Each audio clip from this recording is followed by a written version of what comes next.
The current society is having a real challenge with trying to manage crises, things that happen environmentally, technology, all these advancements.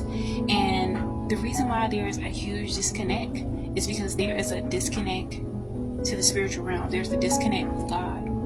And so those of us that are able to see through the matrix, those of us that are able to see through the secular world, a lot of it has to do with being rooted in the foundations of spirituality, in the foundations of nature and God. So I want to share the scripture for those of us that are focusing on remaining faithful in a world that is clearly lost.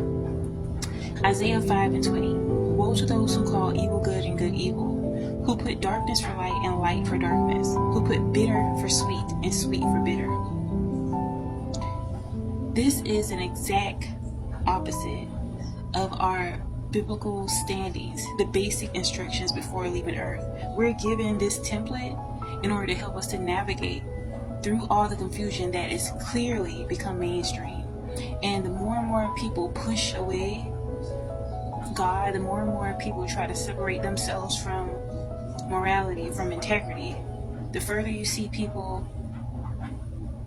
de-evolving, the further you see people succumbing to depression, all kind of vices, and self-destruction. So right now, it's important to allow yourself to remain convicted in your spirit, to remain faithful to righteousness, to focus on pressing forward. If you make mistakes, do your best to make changes and not to repeat those mistakes. Focus more so on thriving instead of regurgitating trauma.